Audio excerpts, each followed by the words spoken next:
What's up guys, Houndish here, and today we're going to talk about a bunch of pretty significant changes coming to Destiny 2 in Year 6. And so of course Lightfall has kicked things off with a bunch of system updates and reworks, but that is set to continue throughout the coming seasons, so we're going to round up a bunch of the stuff that Bungie have previewed about the rest of Year 6. So we'll cover changes to ritual activities, rewards, and crafting, as there are still some pretty big updates to come there, plus a few weapon changes, and we're set to see another reprised raid, as well as 2 dungeons this year, and the introduction of LFG. On top of that though, we'll talk about updated exotic missions, new PvP rewards, and a bunch of other changes that we know will be landing in the game in the next few months. So, as always guys, I hope the video is interesting, and if you enjoy it, feel free to subscribe for more, but otherwise let's get into it.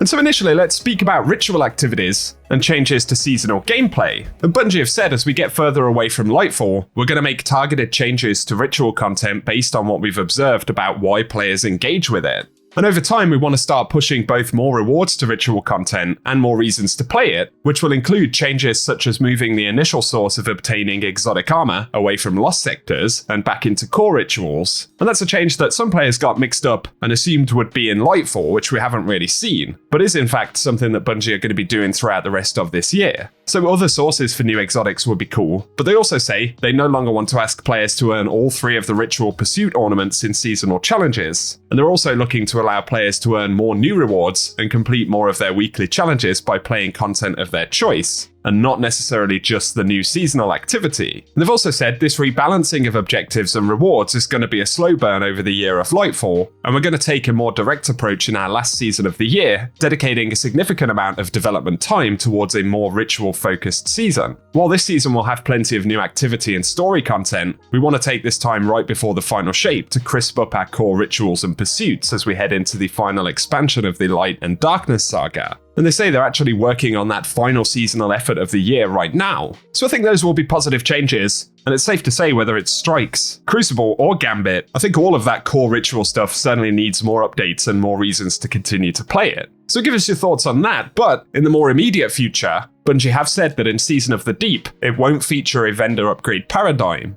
And that will be the same for following seasons in Year 6, which doesn't necessarily mean players will never see vendor upgrade systems again, but Bungie have said it means they want to create more varied experimental frameworks and slowly create a wide array of different systems for players to show their investment into seasonal content. And on top of that, in both Season of the Deep and Season 22, the team is pushing the envelope to create more fresh activity experiences, and they liken these upcoming activities to things like the Shattered Realm or Battlegrounds in Season of the Chosen, at least when those activities were new. Additionally though, Bungie have said that they do plan to rework how power influences the game, both in terms of how we chase it, but also when Bungie decide to utilize that progression format. And for the moment, they're going to be reducing how much of a requirement power actually is. So in Season of the Deep, they've said they don't plan to raise the power or pinnacle cap whatsoever.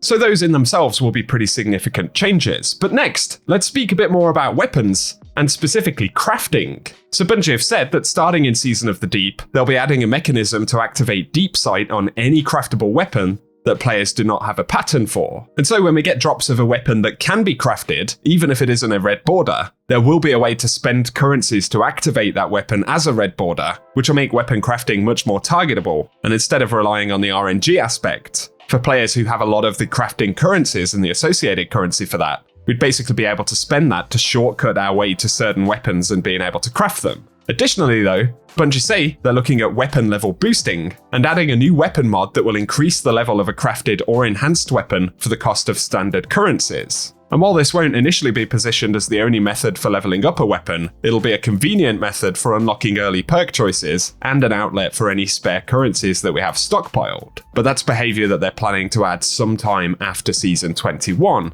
And they've added that for Season of the Deep, the craftable weapons will include seasonal weapons and raid reprise weapons. And it's interesting that they say raid reprise weapons there, as we're not going to be getting a brand new raid or even a reprised raid for Season 21, so much like when Bungie added craftable weapons to Deepstone Crypt, it looks like one or more raids in the game will be updated for Season of the Deep. And so a few interesting updates to craft in there, but also Bungie recently gave a preview of a few weapon adjustments that they'll make at the start of Season 21, and that includes a sweeping rework of weapon hipfire reticles to better display useful information to players, and that includes accuracy, aim assist, charge state, and exotic perk state, so in some of the gameplay you can see in the background, there are new hipfire reticles for these weapons. And while you check those out, Bungie have also said the aggressive frame SMGs will see a nerf at the start of Season 21, but will get a 10% PvE buff to sniper rifle damage. It will also include buffs and adjustments to more than a dozen exotic weapons, including Graviton Lance and Salvation's Grip.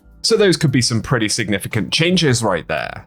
Up next though, let's get into content-focused stuff a little bit more. And initially, Bungie have said this year we will continue to see new exotic missions. That in itself is a positive, but starting in Season 22, they also plan to add the exotic mission rotator. And so this will be a new playlist that will feature exotic missions from the past that rotate on a weekly cadence and offer great rewards for players willing to dive into some classic content. So in Season 22, this playlist will contain the exotic missions from Seasons 13, 16, and 19, which are Presage, Vox Obscura, and Operation Seraph Shield. And then with the framework implemented, they say they hope to use the rotator in the future to continue to bring some of Destiny 2's most classic missions back into the fold. So we're going to get renewed reasons to head into those missions once again, and that will change weekly. And beyond that, another very big feature for Year 6 will be the Fireteam Finder. And Bungie say that we will get a new reprised raid in Season 22, so that's the summer season of this year. Initially they had hoped to get the LFG into the game by that time, but they say they have realised that the features required to create a truly top-notch LFG experience will require a bit more time, so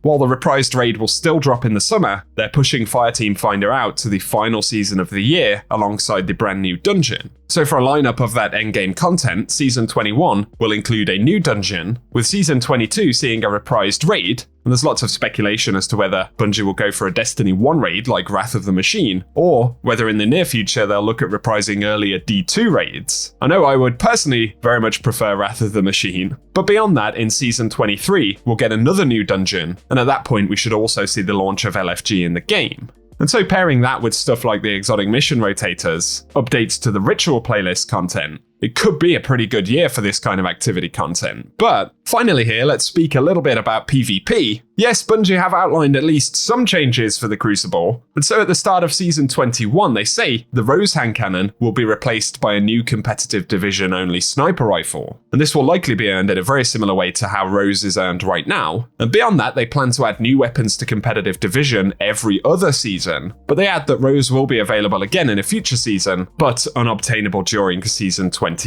So good that at least some new weapons will drop from competitive. And on top of that, Lord Shaxx will have a new Season 21 Ascendant emblem, so that's an emblem earned by hitting high ranks in competitive. And on top of that, Lord Shaxx will have a Transman effect for all players who reach Silver 3 or above. And then talking about game modes, they say they're committed to keeping true to the Crucible plans, which means the arrival of Meltdown in Season of the Deep, followed by a brand new Vex network map, which will drop in Season 22, and finally the return of Citadel in the last season before Final Shape.